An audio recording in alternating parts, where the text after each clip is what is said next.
Hello guys welcome back to my channel है।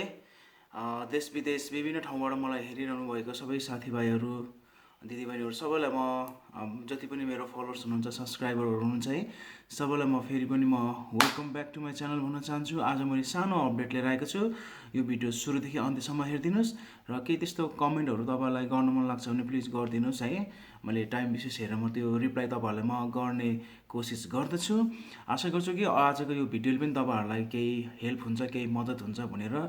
पहिलाको जस्तै खालको कुराहरू अलिअलि दोहोरिन्छ होइन। धेरैजना साथीहरूले चाहिँ अब भिडियो नहेरेर हो कि मेरो पहिलाको होइन प्रायः एउटै कुराहरू दोहोऱ्याइरहनु भएको छ र त्यसमा प्लस थप कुराहरू केही गरेर चाहिँ मैले आज यो सानो एउटा भिडियो मैले लिएर आएको छु तपाईँहरूलाई।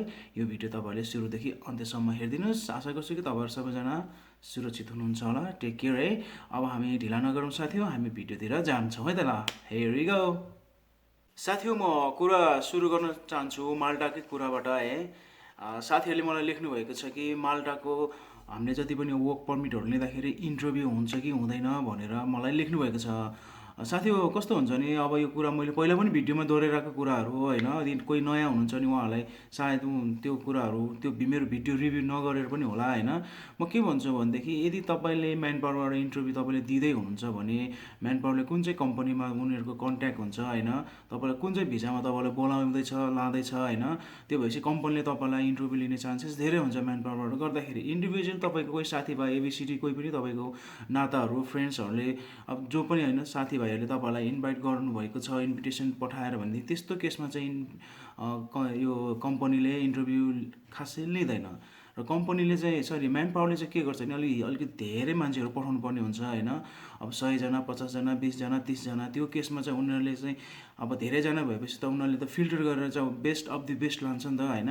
त्यो भएर चाहिँ त्यो केसमा चाहिँ इन्टरभ्यू हुन्छ र डिपेन्ड अन जब क्याटेगोरी तपाईँको सिपी बायोडाटा एक्सपिरियन्समा पनि भर पर्छ होइन। अब कुनै कम्पनीले चाहिँ अब एक्सपिरियन्स हेरेर तपाईँको अब नलिन पनि सक्छ, तर प्रायः जस्तो चाहिँ तपाईँको चाहिँ स्काई भाइबरबाट चाहिँ इन्टरभ्यू भएको केसेस धेरै छ यो म्यान पावरबाट हामीले एप्लाई गर्दाखेरि माल्टाको केसमा चाहिँ। र इन्डिभिजुअली तपाईँलाई कसैले इन्भाइट गर्नुभएको छ पर्सनल्ली, ल मैले चाहिँ अब यसरी एप्लाई गरिदिएको छु तपाईँको यस्तो यस्तो खालको पेपर आएको छ एबिसिडी कुनै पनि पेपरहरू होइन भनेर तपाईँलाई चाहिँ अब डकुमेन्ट फर्मेट गरेको केसमा चाहिँ तपाईँलाई 1-2जना आउनु पऱ्यो भने चाहिँ नेपालदेखि खासै पर्दैन। तर म्यान पावरको केसमा चाहिँ तपाईँको चाहिँ यो म्यान पावरहरूले चाहिँ होइन जति पनि कन्ट्याक्ट गरेको हुन्छ नि यो माल्टाको कम्पनीमा त्यो केसमा चाहिँ प्रायः जस्तो चाहिँ इन्टरभ्यू लिएको केसेस चाहिँ छ। जस्तै स्काई भाइबर मैले भने नि वाट्सएप केबाट हुन्छ नि उनीहरूले भिडियो च्याट गर्छ। नर्मली तपाईँहरूलाई इङ्ग्लिस चाहिँ आउनुपर्छ र तपाईँको जब डिस्क्रिप्सन के छ होइन त्यो अनुसारले तपाईँहरूलाई सोध्छ तपाईँको नाम तपाईँको पर्सनल डिटेल अब तपाईँको वर्क एक्सपिरियन्स तपाईँले पहिला कहाँ गर्नुभयो लास्ट इयर अनि यो काम किन रोज्नुभयो र माल्टा नै किन आउनुभयो, माल्टा कस्तो देश, कसरी थाहा पाउनुभयो माल्टाको बारेमा, यो हाम्रो कम्पनीको बारे कसरी थाहा पाउनुभयो भने सबै कुराहरू तपाईँको इन्टरभ्यू गाइडलाइन चाहिँ तपाईँलाई म्यान पावरले पनि दिएको हुन्छ। र प्रायः जस्तो तपाईँको चाहिँ यसरी नै यो फेस टु फेस तपाईँको चाहिँ यो हुन्छ नि भिडियो कल गरेर उनीहरूले तपाईँलाई चाहिँ इन्टरभ्यू लिन्छ। र कुनै केसमा चाहिँ यस्तो पनि मैले भेटेको छु कि डबल टेबल इन्टरभ्यू पनि भएको छ कि अब त्यो केसेस चाहिँ अब म्यान पावरहरूले ह्यान्डल गर्छ होइन अब कसरी मिलाउने भनेर। तर इन्टरभ्यू चाहिँ प्रायः जस्तो चाहिँ माल्टा आउँदा चाहिँ दिनुपर्छ र इन्डिभिजुअलमा चाहिँ अलिक कम पर्छ। र माल्टामा आउँदा चाहिँ म्यान पावरको केसबाट आउनु पऱ्यो भने चाहिँ एप्लाई गरेर तपाईँ यो म्यान पावरबाट आउँदै हुनुहुन्छ भने चाहिँ होइन धेरैजना आउँदाखेरि चाहिँ माल्टा आउँदाखेरि चाहिँ कम्पनीले इन्टरभ्यू लिने चान्सेस चाहिँ धेरै हुन्छ। तर तपाईँहरू इन्डियाको एम्बेसीमा गएर इन्टरभ्यू दिनुपर्छ भन्नु खोजेको चाहिँ होइन। भिआइपिएसमा तपाईँले डकुमेन्ट दिँदाखेरि पनि भिआइपिएसमा पनि तपाईँले इन्टरभ्यू दिनु पर्दैन। तपाईँको प्रपर डकुमेन्ट सबै छ भने भिआइपिएसमा तपाईँले जस्ट गरेर सब्मिट गर्ने हो होइन। अनि त्यसपछि उनीहरूले त्यो डकुमेन्ट तपाईँको लिएर तपाईँको लागेको त्यो जति पनि चार्ज लिएर उनीहरूले त्यो भिआइपिएसबाट तपाईँको सबै डकुमेन्ट चाहिँ होइन अनि हाम्रो यो इन्डियामा चाहिँ होइन रहेको यो एम्बेसीमा चाहिँ उनीहरूले फरवर्ड गरिदिन्छ। अनि हामीले चाहिँ 2-4 हप्ता कुर्नुपर्ने हुन्छ, कसैको चाँडो आउँछ कसैको ढिलो आउँछ। मिनिमम पनि 21देखि 28 दिनसम्म हामीले कुर्नुपर्ने हुन्छ। र भिआइपिएसमा गएर नि हामीले इन्टरभ्यू दिनु पर्दैन, इन्डियन एम्बेसीमा पनि पर्दैन। इफ इन्डियन एम्बेसीमा चाहिँ अब केसेस हेरेर 100मा अब 1-2% चान्सेस हुन्छ बोलाउन सक्ने होइन। तर तपाईँको चाहिँ एकचोटि इन्टरभ्यू यता हामीले पास गरिसकेपछि होइन उसले सबै डकुमेन्ट फरवर्ड गरिदिइसकेपछि हामीले चाहिँ एम्बेसीसम्म जान नपरोस् भनेर हामीले भिआइपिएसबाट हामीले डकुमेन्ट फरवर्ड गर्न सक्छौँ। त्यही भएर भिआइपिएस छ नेपालमा होइन। अहिलेको दौरानमा चाहिँ बन्द भइरहेको छ होइन। र पनि भिएफएस र इन्डियन एम्बेसीमा गएर इन्टरभ्यू चाहिँ जसरी अब हामीले दिन्छौँ नि, अब म्यान पावरमा गएर र जति पनि हामीले भिडियो कलहरू गरेर त्यसरी चाहिँ दिनु पर्दैन ल साथी हो। अनि साथीहरूले मलाई लेख्नुभएको छ भिजा लाग्ने चान्सेस कतिको हुन्छ भनेर होइन। अब भिजा लाग्ने चान्सेसमा चाहिँ म केही भन्न सक्दैन होइन। माल्टाबाट सबै पेपरहरू आएको छ, माल्टा मात्र नभएर अरू देशबाट तपाईँले सबै प्रपर डकुमेन्ट छ भने यो केसेसहरू भिजा दिने केसेस भनेको चाहिँ एम्बेसीको हातमा भर पर्छ होइन। अब उनीहरूले कसरी चाहिँ तपाईँको डकुमेन्ट भेरिफाई गर्छ, उनीहरूलाई के कुरामा डाउट लाग्छ लाग्दैन होइन, अब त्यही अनुसारले नै हुन्छ। अनि भिजाको चान्सेसमा चाहिँ मैले अहिलेसम्म माल्टाको केसेसमा बुझ्दाखेरि चाहिँ होइन, धेरैजना मान्छेहरूले अब माल्टाकै विषयमा बुझ्न खोज्नुभएको छ र म माल्टै आएको भएर चाहिँ मेरो अनुभवको कुरा गर्दाखेरि चाहिँ होइन, तपाईँले माल्टाबाट तपाईँले आइडेन्टिटी माल्टाले सबै पेपर पठायो, कम्पनीले पठायो, तपाईँको सबै प्रपर डकुमेन्ट छ, नेपालदेखि बनाउनु पर्ने डकुमेन्ट सबै कुराहरू तपाईँको त्यहाँहरू फाइलहरू प्रोफाइल सबै तपाईँको राम्रै छ भनेदेखि तपाईँको भिजा लाग्ने चान्सेस 90-95 चाहिँ हुन्छ। र कुन केसमा हुँदैन भनेदेखि अब कतिले त अब फ्रड गर्ला होइन, त्यो अलग पार्ट छ, तर त्यो अलिक कमै मैले सुनेको छु है। तर पनि तपाईँको यदि युरोप अथवा सेन्जेनहरू आउँदा खोज्दाखेरि कुनै बेलामा तपाईँले पासपोर्ट त्यतिखेर कुनै देश रिजेक्ट भएको छ भने त्यो केसेसमा अलिकति गाह्रो देखेको छ होइन। र धेरैजना मान्छेहरूलाई मैले के गर्छु भने यदि तपाईँको युरोप सेन्जेनहरू जति पनि अब देशमा तपाईँले पहिला एप्लाई गर्नुभयो भिजा रिजेक्ट भएको छ भने प्लिज त्यो पासपोर्ट तपाईँले नहालिकन फ्रेस पासपोर्ट गरेर चाहिँ तपाईँले एप्लाई गरेको बेटर देख्छु, किनकि तपाईँको टाइम वेस्ट हुँदैन पहिलो कुरो होइन। र प्लस फ्रेस पासपोर्ट भयो भने तपाईँलाई सजिलो नै हुन्छ होइन। र तपाईँ काममै आउँदै हुनुहुन्छ भने वर्क पर्मिटको कतै भिजा छ भने ठिकै छ होइन, त्यो पनि चल्छ किनकि तपाईँ काममै आउने हो होइन। तर रिजेक्टेड कुनै पनि युरोप र सेन्जेनको तपाईँको त्यस्तो खालको स्ट्याम्प कुनै चप गरेको छ पासपोर्टमा, त्यस्तो केही रिजेक्टेड छ भने त्यो केसेसहरू चाहिँ उनीहरूले चाहिँ पहिल्यै रिजेक्ट भएको रहेछ भन्ने भएर चाहिँ अलिकति त्यो केसेसलाई अब हुन्छ नि अलिक चान्सेस कम हुन्छ भिजा लाग्न भन्न मात्र खोजेको मैले होइन। त्यस्तो केसेसहरूले हुन्छ। अनि कतिपय कम्पनीहरूले माल्टामा चाहिँ अब स्टाफहरू लिएर आउने अनि त्यति लाथालिङ्ग छोडिदिने, कतिपयको अब हुन्छ नि अकोमोडेसनदेखि लिएर स्यालेरी कुराहरू केसेस माल्टामा नि चलिरहेको हुन्छ। कतिले राम्रोसँग पे गरिदिँदैन अनि उनीहरूलाई कतिले अब त्यहाँनिर रिपोर्ट गरेर आउँछ। त्यस्तो खालको अलिकति ब्ल्याकलिस्टमा परेको कम्पनीहरू छ भने पनि अनि उता एम्बेसीले भिजा दिँदाखेरि चाहिँ अब त्यसको अलिकति फिडब्याक उनीहरूले त राखिरहेको हुन्छ होइन। अब त्यस्तो कम्पनीले फेरि किन मान्छे बोलायो भन्ने हिसाबको त्यहाँ क्वेसन पनि आउन सक्छ। त्यस्तो कम्पनी पऱ्यो भने पनि भिजा लाग्ने चान्सेस अलिकति कम हुन्छ। अनि साथीहरूले लेख्नुभएको छ है अब युरोप अथवा सेन्जेन कहिले खुल्छ भनेर होइन। अहिलेको कन्डिसनमा चाहिँ अब केही भन्न सकिँदैन। नेपालमा पनि स्थिति कति गाह्रो छ होइन, इन्डियादेखि नेपालमा अनि विभिन्न हाम्रो एसियन मुलुकमा अलिक जति पनि गाह्रो भइरहेको छ होइन। अनि अहिले चाहिँ के भइरहेको छ भने यो इन्डियन डेल्टा यो भ्यारिएन्ट जुन यो कोरोना जुन फैलिरहेको छ नि न्यू खालको केसेसहरूमा, अनि यो चाहिँ म्याक्सिमम् चाहिँ अहिले युरोपमा र सेन्जेनमा चाहिँ के भइरहेछ भने उनीहरूले चाहिँ यो नेपाल र इन्डियादेखि फैलिएको भनेर चाहिँ यहाँ व्यापक उनी हल्ला भनौँ कि अथवा यस्तो खालको एउटा न्युजहरू नि आइरहेछ कि हुन त नेपालमा फैलिरहेछ। तर अब यो नेपालबाट भयो इन्डियाबाट भयो कताबाट भयो त्यो त अलग पार्ट छ होइन। तर उनीहरूले चाहिँ नेपाल र इन्डियाबाट चाहिँ विशेष गरी चाहिँ आएकै नै भनेर चाहिँ फोकस गरेको भएर चाहिँ त्यताबाट आउने मान्छेहरूलाई चाहिँ धेरै रोकिरहेको छ पहिलो कुरा है। अब यो कहिले सामान्य हुन्छ थाहा हुँदैन, किनकि नयाँ भाइरसहरू नयाँ कोरोनाको लक्षणहरू देखिरहेछ। अनि अहिलेको यहाँको करेन्टलीको तपाईँको यो स्ट्याटस हेर्ने हो भने कोरोनाको अपडेट हेर्ने हो भने तपाईँको अहिले नयाँ केसेस तपाईँको 1500 देखियो क्या। त्यो पनि तपाईँको यो डेल्टा छ नि यो भ्यारिएन्ट इन्डियन डेल्टा भ्यारिएन्ट जुन छ नि त्यो केसेसहरू देखियो। अहिले फेरि यहाँको यो हस्पिटलहरू जति पनि अब बेडहरू आइसियु वार्डहरू जति पनि छ नि इमर्जेन्सी अब वार्डहरू प्रायः चाहिँ भरिँदै गएको छ। र फेरि अब यहाँ लकडाउन हुने स्थिति छ। अस्ति मैले तपाईँलाई भने लकडाउन सक्यो भनेर अब फेरि नयाँ लकडाउन होला जस्तो भइसक्यो है। अनि हामीलाई अब जस्तै लिस्बन जानलाई, लिस्बन भनेको अब यहाँको क्यापिटल सिटी भइहाल्यो होइन, एउटा मेन सिटी। लिस्बन जानलाई कुनै पनि अब ब्रागादेखि लिएर फारो पोर्तो जति पनि छ नि अब तपाईँको ब्रागान्सिया सेतुपाल जति पनि तपाईँ जानुहुन्छ सान्तारामदेखि लिएर हरेक एउटा सिटीबाट अर्को सिटीमा जाँदाखेरि पनि तपाईँलाई बिना रिजन यदि गएको छ भने तपाईँलाई अलिकति गाह्रो पर्छ। र एउटा तपाईँको कुनै एउटा कामै छ भने तपाईँले हिँड्न सक्नुभयो, तर बिना रिजन अब खुल्ला हिँड्न मिलेन। अब अस्तिसम्म त टुरिस्टहरू पनि आइरहेको थियो, अब त्यो पनि अलिकति गाह्रो हुने भइरहेछ यो नयाँ यो जुन यो डेल्टा यो भाइरस देखिएको कारणले गर्दाखेरि है। अब यस्तो छ अब कहिले खुल्छ भन्न सकिँदैन, अब 1-2 महिनामा पनि भन्न सकिँदैन, 2-4 महिना पनि भन्न सकिँदैन। अब तपाईँहरूले एप्लाई गर्दै हुनुहुन्छ भने एजेन्टले यदि डकुमेन्ट लिएर काम गर्छु भन्यो भने अब प्रोसेस चाहिँ गर्नु होइन, अब नगर्नु भन्दिनँ, तर कहिले खुल्छ भन्ने कुरामा चाहिँ केही भन्नै सकिँदैन साथी हो। यसमा चाहिँ अब तपाईँहरूले चाहिँ अब अलिकति बी पेसेन्ट है। अब त्यसमा चाहिँ तपाईँले धैर्य धारण गरेर चाहिँ बसेर चाहिँ एप्लाई चाहिँ गर्दै गर्नु, कोसिस चाहिँ जारी गर्नु है। अनि अब बिस्तारै खुल्छ, तर यो अहिलेको करेन्टली चाहिँ अब चाहिँ केही भन्न सकिँदैन। 1-2 महिना 2-4 महिना अब कति लम्बिन्छ केही भन्न सकिँदैन साथी हो।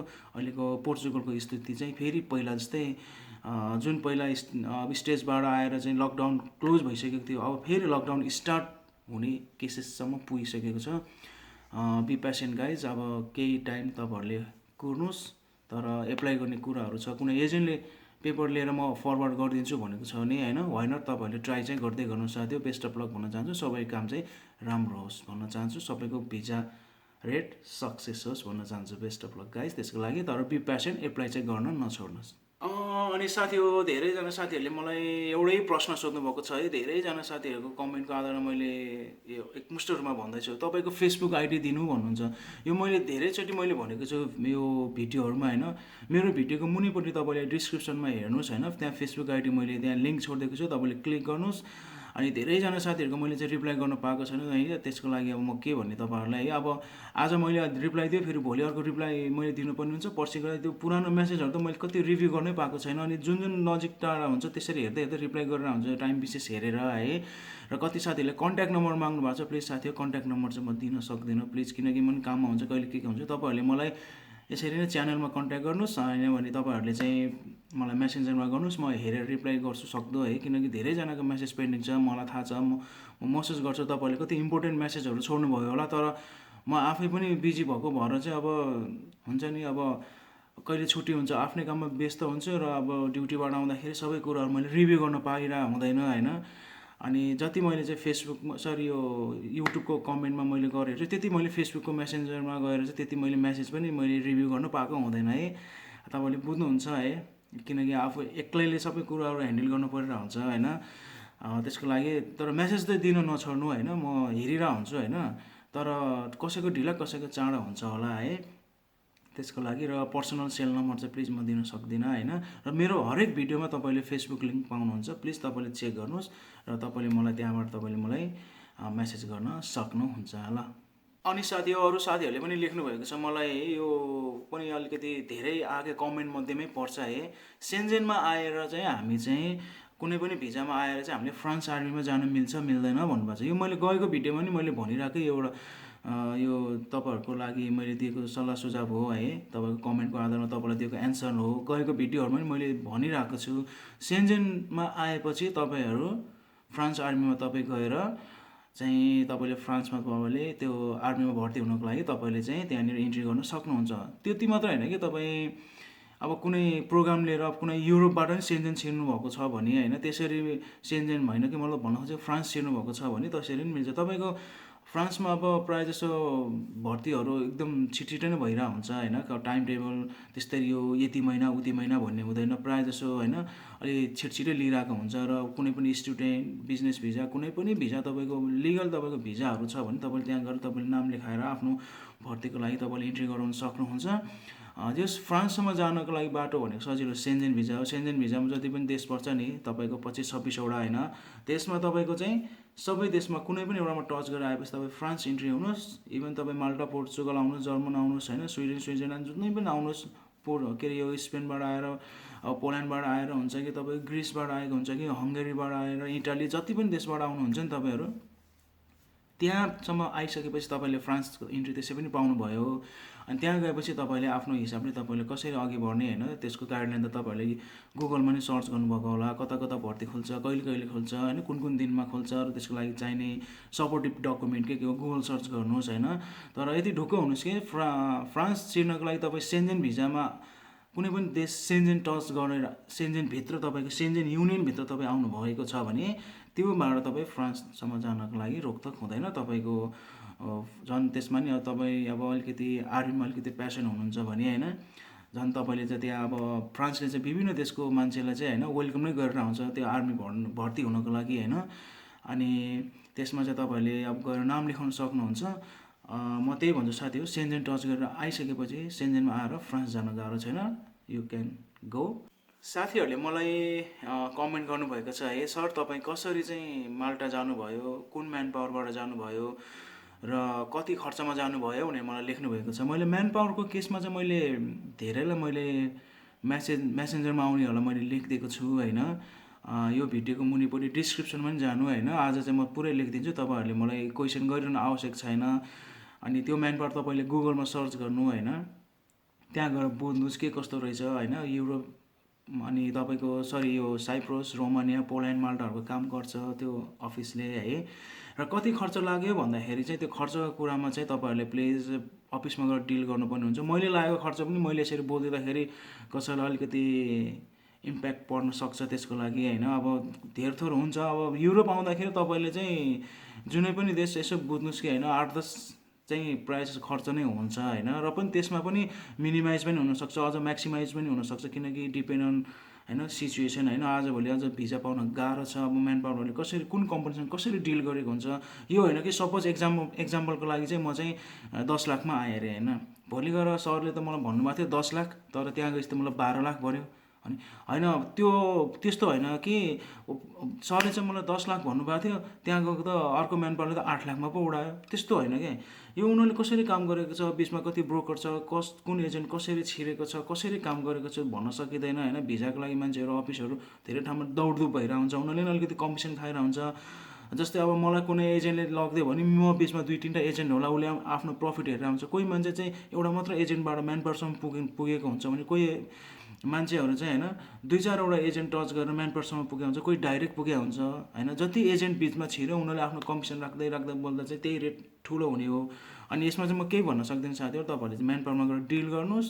मैले त्यहाँ डिस्क्रिप्सनमा दिन्छु म्यान पावर होइन, तपाईँले गुगल सर्च गर्नुहोस्, त्यहाँ म्याप पनि छ होइन। कतिचोटि मान्छेहरूले चाहिँ फोन गर्दाखेरि फोन रिसिभ भएन भनेर सुनेछु। तपाईँहरू डाइरेक्ट त्यो गुगल सर्च गरेर अफिससम्म पुग्नुहोस् होइन।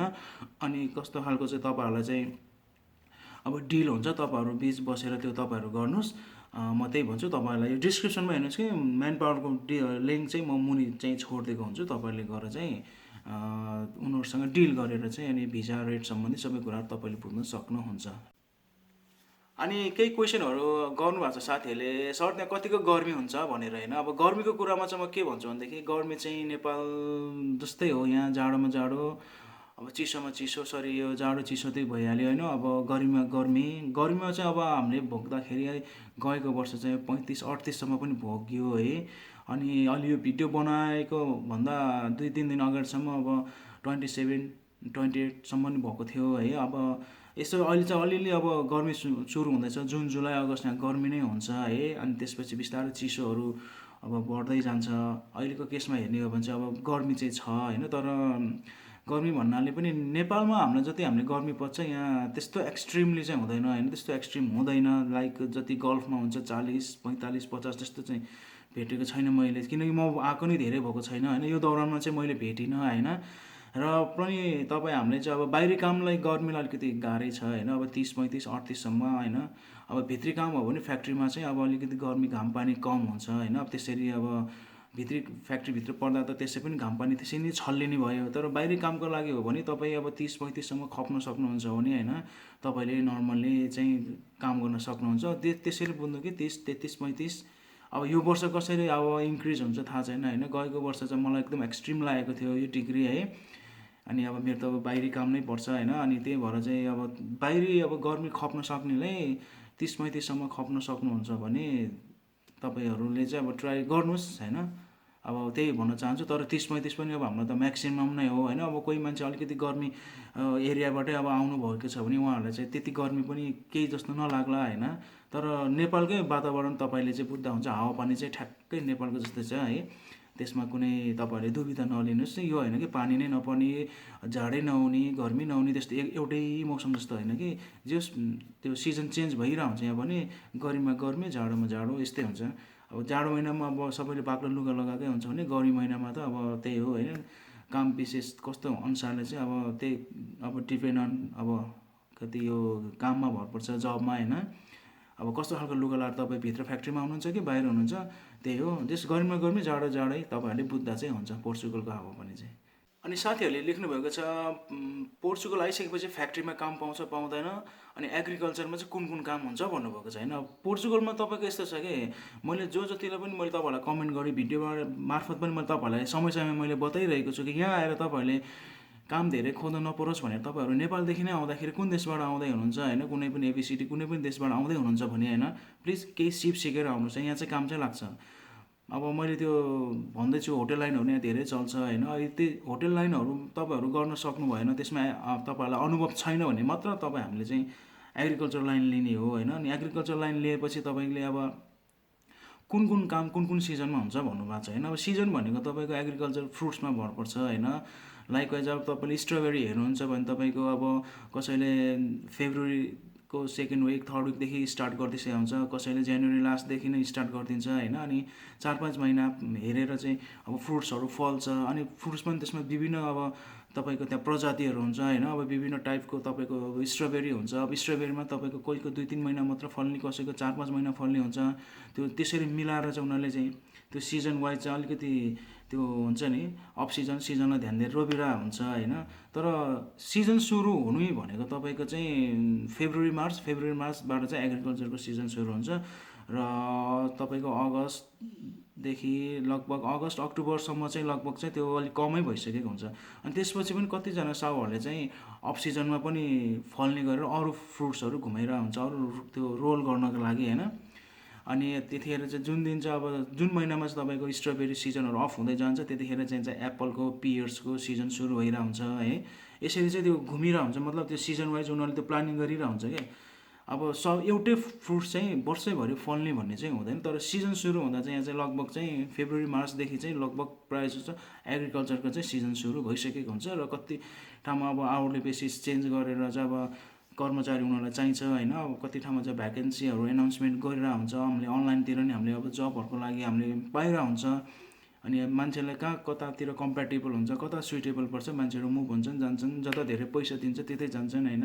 फ्री ठाउँ हो है, तपाईँलाई यो होइन कि एउटै कम्पनीमा मैले पेपर पाएको छु, म यहीँ बस्छु, म यहीँ नै मेरो जिन्दगी बित्छ होइन। भोलि योभन्दा राम्रो पाउनुभयो भने तपाईँले बोसलाई भनेर अथवा आफ्नो हिसाबले साथीभाइ सरसल्लाह गरेर तपाईँले अर्को कम्पनी पनि तपाईँले स्किप गर्न सक्नुहुन्छ, चेन्ज गर्न सक्नुहुन्छ।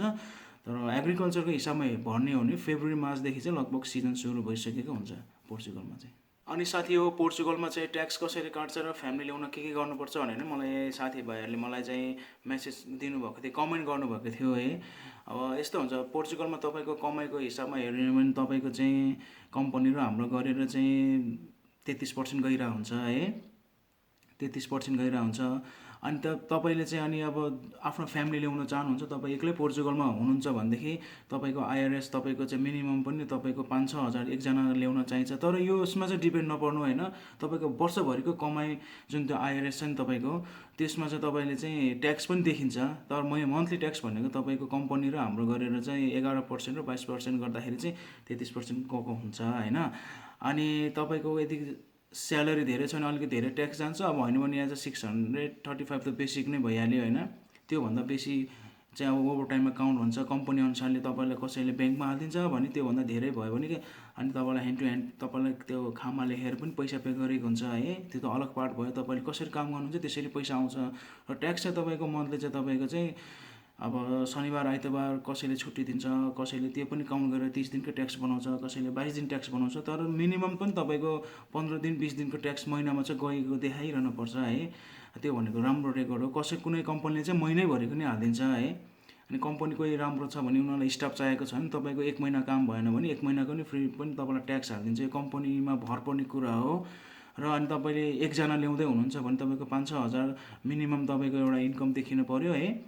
अनि त्यो चाहिँ अब यसमै डिपेन्ड चाहिँ नपर्नु साथी हो, किनकि कसैको 3-4 हजारमा पनि फ्यामिली ल्याएको छ, कसैको 4-5 हजारमा ल्याएको छ, कसैको 9-10 हजार पुग्दाखेरि पनि फ्यामिलीको लागि इन्भिटेसन दिएको छैन होइन। अब यो डिपेन्ड अन सेफ भनेको यहाँ जति पनि इमिग्रेसन हेर्ने बाहिरबाट आएको पोर्चुगलमा आएर बसेर काम गर्ने जतिलाई पनि हेर्ने एउटा डिपार्ट हो होइन। सेफ भनेको सेफले चाहिँ निर्णय गर्ने कुरो हो होइन। तपाईँको महिनामा तपाईँको 700 युरो नै कमाइ भइहाल्यो भने त्यो 700 गर्दाखेरि तपाईँको चाहिँ वर्षभरि चाहिँ कमाएको पनि तपाईँको हेर्ने एउटा सिस्टम हुन्छ है। त्यो आइआरएसमा हामीले चेक गर्न मिल्छ होइन।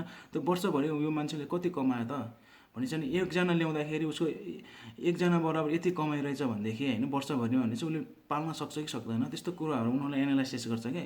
त्यही भएर चाहिँ अनि ट्याक्स जाने बाटो त मैले भनिहालेँ होइन। अनि त्यसमा लाग्ने पेपर भनेको तपाईँको चाहिँ अब भ्यालिड कन्ट्र्याक्ट चाहिन्छ, तपाईँको फ्यामिली ल्याउन पहिलो कुरो चाहिँ पहिलो टिआर आउनै पर्छ होइन। टिआर चाहियो, पासपोर्ट तपाईँको अब यहाँको घरको एड्रेसदेखि लिएर होइन अब कम्पनीले दिएको यो भ्यालिड कन्ट्र्याक्ट अनि कम्पनी डिक्लेरेसन होइन। अनि तपाईँको आइआरएस पेपर जुन तपाईँको इन्कम पेपरहरू भयो अनि त्यसै पेपर हुन्छ। अनि नेपालदेखि आउने मान्छेहरूको पनि डकुमेन्ट त्यसरी तपाईँले कसलाई बोलाउने त्यो अनुसार चाहिन्छ होइन। म मुनि डिस्क्रिप्सनमा पनि लेखिदिन्छु के चाहिन्छ भनेर। र मेरो गएको पुरानो भिडियो पनि हेर्नुहोस् होइन, मैले यस्तो विषयमा सानो मैले भिडियोहरू पनि हालिदिएको छु साथी हो। त्यही हो, अब फ्यामिली बोलाउनको लागि चाहिँ तपाईँको पहिलो कुरा चाहिँ यहाँको टिआर आउनै पऱ्यो। अनि त्यसपछिको प्रोसेस भनेको चाहिँ अब म त्यहाँ डिस्क्रिप्सनमा पनि लेखिदिन्छु के लाग्छ भनेर होइन। र ट्याक्सको कुरामा चाहिँ कम्पनी र हाम्रो गरेर चाहिँ 11% र 22% गरेर चाहिँ त्यसरी गइरहेको हुन्छ। त्यही हो साथी हो। पहिलो टिआर आएपछि तपाईँले चाहिँ के भन्नु खोजेको भनेदेखि फ्यामिली तपाईँले चाहिँ ल्याउन सक्नुहुन्छ। र कतिपय कम्पनीहरूमा चाहिँ चाइनिज कम्पनीमाहरूमा कति कम्पनीमाहरूमा चाहिँ अब कसैले काम राम्रो गर्छन्, कसैले गर्दैनन् होइन, कसैलाई गाह्रो होला। र कतिले चाहिँ अब ट्याक्स हालिदिन्छु भनेर पनि ट्याक्स नहालिदिएको केस पनि छ होइन। तर त्यसरी चाहिँ अब हामीले चाहिँ बुझेर चाहिँ अघि बढ्नुपर्छ। तर सबै कम्पनी ट्याक्सै हालिदिन्छ भन्ने छैन होइन। तर हालिदिनु चाहिँ पर्छ। तर कति कम्पनीहरूले चाहिँ हामीलाई उल्टो चिट गरिदिन्छ कि दिन्छु भन्छ, हालिदिँदैन अनि गाह्रो हुन्छ हामीलाई होइन। अनि हामी आफैले काम चेन्ज गर्नु पनि बाध्यता आउँछ। त्यस्तो पनि सिचुएसन छ पोर्चुगलमा। र हामीले चाहिँ बुझेर हाम्रो पेपरलाई असर नहोस्, कताबाट ट्याक्स जान्छ, कुन कम्पनी राम्रो छ होइन, साथीभाइसँग कन्ट्याक्ट गरेर त्यसरी चाहिँ हामीले चाहिँ छिटोभन्दा छिटो आफ्नो कामलाई सहज होस् भन्ने हिसाबले चाहिँ हामी यहाँ लागिहाल्नुपर्छ साथी हो। तर ट्याक्स चाहिँ कम्पनीले चाहिँ र हाम्रो गरेर चाहिँ हाम्रो कमाइबाट चाहिँ होइन हाम्रो त्यो उनीहरूले दिनुपर्ने हुन्छ नि त्यो सबै काटेर चाहिँ होइन 11% र 33%, हाम्रो 11%, कम्पनीको 22%, त्यो हिसाबले चाहिँ होइन चाहिँ 33% चाहिँ ट्याक्स चाहिँ गएको हुन्छ ल साथी हो। ल त साथी हो, यो भिडियो अब म यहीँ राख्छु ल। अब आशा गर्छु कि है तपाईँहरूले अब यो भिडियोबाट केही इन्फर्मेसन लिनुभयो होला। र साथी हो, हिजो मैले चाहिँ होइन मेरो भ्याक्सिनको डेट थियो है। अनि मैले यहाँ लगाइरहेको छु है। मलाई यो हल्का अलिकति यहाँ पेन पनि भइरहेछ क्या। म तपाईँहरूलाई म देखाइदिन्छु ल साथी हो। अलिकति माथि यो माथिमै गएन क्या। यहाँ मैले टेप लगाइरहेको छु है, यहाँनिर छ क्या। अनि यो मेरो हात चाहिँ मैले अनुभव गरेको है, जब मैले भ्याक्सिन लगाउँदाखेरि चाहिँ त्यो हातहरू चल्छ, अहिले पनि चल्छ। मैले त्यो त्यस्तो नेगेटिभ भन्न खोजेँ होइन। तर यो हातलाई अलि यसरी माथि लाँदाखेरि ठ्याक्कै यहाँनिर सुई हानेको ठाउँमा जुन भ्याक्सिन हानेको थिएँ नि त्यहाँनिर चाहिँ हल्का पेन हुन्छ क्या। अनि त्यो चाहिँ मैले महसुस गरेँ होइन। यो हात जति माथि जान्छ नि, यो हातलाई अलिकति माथि जाँदाखेरि हल्का त्यो पेन भएको मैले महसुस गरेको छु होइन। अब यो लगाउनै पर्दो रहेछ साथी हो है। इफ यो भ्याक्सिन लगाएन भने चाहिँ एउटा देशबाट अर्को देशसम्म जान पनि फेरि मिल्दैन रहेछ। किनकि यो हामीलाई जुन सर्टिफिकेट दिन्छ नि भ्याक्सिन लगाइसकेपछि कार्डहरू दिन्छ होइन, त्यो भनेको चाहिँ अब प्रुफ भयो क्या। तपाईँले अब कति टेस्टहरू गरिरहनु परेन होइन। अनि नेपाल जाँदाखेरि होस्, तपाईँ पोर्चुगलमा आउँदाखेरि होस्, अथवा यो देशबाट अर्को देश मुभ हुँदाखेरि त्यो सर्टिफिकेट एकदम इम्पोर्टेन्ट रहेछ। र अहिले चाहिँ अब यहाँ एज वाइज चाहिँ अब बोलाइरहेछ होइन। अब हामीलाई म्यासेज आउँछ, टेक्स्ट आउँछ होइन। अब हिजो मेरो पालो थियो, म गरेँ भ्याक्सिन लिएँ। अनि पोर्चुगलमा यो अहिले हामीले लगाइरहेको भ्याक्सिन चाहिँ अनि जर्मनको रहेछ है।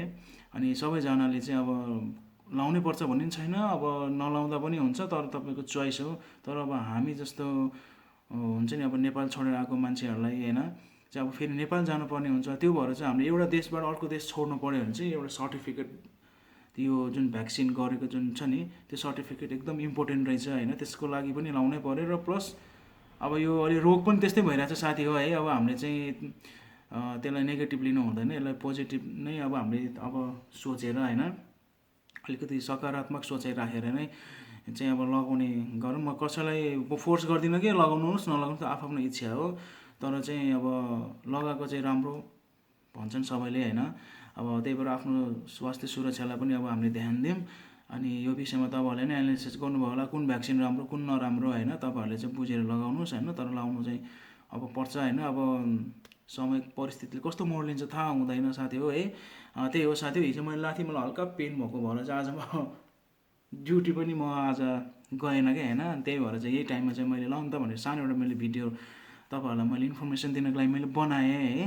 त्यही हो साथी हो, अनुभव मैले लिएँ। अब मेरो सेकेन्ड डोज भनेको मेरो 7 जुलाई 25 तारिक छ है।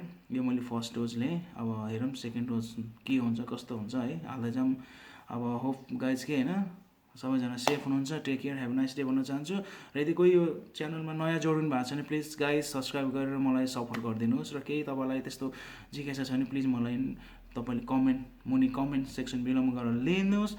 र मलाई कोही साथीहरूले अलिकति मलाई त्यहाँनिर नेगेटिभ पनि कमेन्ट गर्नुभएको छ होइन। आई डोन्ट केयर कि मलाई जस्तो सुकै कमेन्ट, मैले कुनै राम्रो इन्फर्मेसन दिएँ भने अब ताली बजाउने पनि छन् होइन। यदि अनि मैले रिप्लाई दिएन भने अनि उनीहरूले भनेको कुराहरू ठ्याक्कै त्यहाँ पोइन्टमा अब परेन भने चाहिँ अनि त्यहाँबाट अलिकति त्यस्तो नेगेटिभ कमेन्ट पनि आउँछ रहेछ होइन। अब मलाई केही छैन त्यसमा होइन, मैले सकेको इन्फर्मेसन म दिने कोसिस गर्छु होइन। अब त्यसमा पनि अब कसैले त्यसरी नेगेटिभ कमेन्ट गर्नुहुन्छ भने 10 औँला जोडेर म उहाँहरूलाई पनि धन्यवाद दिन चाहन्छु। मलाई नेगेटिभ कमेन्ट गरे पनि पोजिटिभ गरे पनि होइन, म तपाईँहरूको कमेन्ट एक्सेप्ट गर्छु होइन। यो होइन कि मैले यो तपाईँहरूलाई भिडियो बनाएर चाहिँ मैले करोडौँ लाखौँ नै ठग्नै खोजेको जस्तो तपाईँलाई कस्तो लाग्यो होला होइन। त मैले त्यो मेरो त्यस्तो खालको मेरो इन्टेन्सन हो होइन। त्यस भएको कुराहरू मैले तपाईँहरूसम्म मैले पुऱ्याइदिँदाखेरि तपाईँहरूलाई केही हेल्प हुन्छ भने मैले गर्ने हो होइन। तर म्यासेज गर्दाखेरि अब ढिला रिप्लाई भयो भन्दैमा अनि अब भनेको कुराहरू अब मैले अब ठ्याक्क मैले त्यो पुऱ्याइन भन्दैमा त्यो प्लिज नेगेटिभ नगर्नु होइन। त्यो नेगेटिभ कमेन्ट गर्नु त मलाई पनि आउँछ होइन। त्यो नेगेटिभ कमेन्ट गरेर न तपाईँ ठुलो हुने हो न म ठुलो हुने होइन। अनि म त्यही भन्दछु हरेक कुराहरूलाई अब तपाईँहरूले ध्यानमा राखेर चाहिँ होइन लेख्ने गर्नुहोस्। सक्दो हामी चाहिँ अब सकारात्मक रूपमै अब एउटा रिलेसन भएको राम्रो होइन। म त्यही भन्छु। नेगेटिभ कमेन्ट चाहिँ अब तपाईँहरूको इच्छा हो होइन। मैले त्यो भन्छ नि त्यो यस्तै गर्नुपर्छ भन्नु खोजेँ होइन। तर पनि तपाईँहरूले चाहिँ अब त्यो ढिला रिप्लाई आयो अलिकति त्यो भयो भन्दा पनि तपाईँले अलिकति रेसमा झोकेर एबिसिडी यताउति जस्तो जति नेगेटिभ कमेन्टहरू चाहिँ होइन प्लिज तपाईँहरूले चाहिँ नगरिदिएकै राम्रो होइन। सक्दो नगरिदिनुहोस् भन्नु खोजेको मात्रै हो। मलाई मेसेन्जरमा तपाईँहरूले आएर भन्नुहोस् होइन, केही छैन होइन। केही छैन साथी हो। यस्तो अब आउने यो उतार चढाव भने त भइरहन्छ होइन। अब यस्तोमा मैले यस्तो माइन्ड गरेको पनि छैन होइन। अब कोही मान्छेहरूले के टेन्सनमा लेख्यो त्यो एबिसिडी त्यो अब के भन्छ नि, अब कोही मान्छेहरू जल्छन् भने जलिरहोस्, त्यो मान्छे जल्यो भने खरानी नै बन्यो, त्यो खरानीले म भाँडामा दिन्छु भने जस्तै हो क्या। एउटा उखान छ नि, त्यो भनेको खल्ली बल्ली हो। मलाई त्यसमा केही माइन्ड छैन होइन। सक्दो मैले पोजिटिभ मेसेज नै तपाईँहरूलाई मैले दिन खोजिरहेको हुन्छु। ल साथी हो यस्तै हो है। अब मैले पाएको कुराहरू मैले तपाईँलाई सेयर गरेँ होइन। प्लिज होप गर्छु कि अब अझै पनि नयाँ साथीभाइहरू मेरो च्यानलमा जोडिनुहुन्छ होला। र कोही यदि नयाँ हुनुहुन्छ भने प्लिज सब्सक्राइब लाइक र सेयर गरिदिनु है। र मलाई सपोर्ट गरिदिनु। म यसै भिडियोहरू म फेरि अर्कोचोटि म ल्याउने छु। र त्यति जेलसम्मको लागि होइन take care, have nice day भन्न चाहन्छु। र कोभिडले जति पनि अहिले यो महामारी फैलिरहेछ सरी अलिकति व्यापक रूपमा विश्वभरि है, प्लिज गाइज आफ्नो केयर चाहिँ एकदम गर्नु। सक्दो आफूलाई चाहिँ होइन एकदम केयर गरेर अब हुन्छ नि अब सेल्फ क्वारेन्टाइन गर्ने हो कि के गर्ने हो, खानपिनदेखि लिएर हरेक अब हुन्छ नि अब यो अब जति पनि यो ट्रिटमेन्टको कुराहरूमा कुनैमा पनि तपाईँहरूले खेलाइजी नगर्नु। र त्यही हो भिडभाडमा जाँदा नयाँ कुनै पनि कुराहरू कामहरू गर्दा ध्यान दिनु। ल त साथी सायद भिडियो लामो भयो होला, कतिलाई त झर्कै लागिसक्यो होला, यहाँ कति लामो भिडियो जस्तो लाग्यो होला है। तपाईँहरूको कमेन्टले गर्दा जोड्दा नै यस्तै हुन्छ है। ल त साथी अर्कोचोटि हामी भेटौँ ल। अब टेक केयर भन्छु, हेभ अ नाइस डे है। सबैलाई लभ यु अल है। देश विदेशबाट मलाई हेर्ने साथीभाइहरूलाई ल दिलबाटै म नमस्ते भन्न चाहन्छु। Take care, have a nice day, here we go.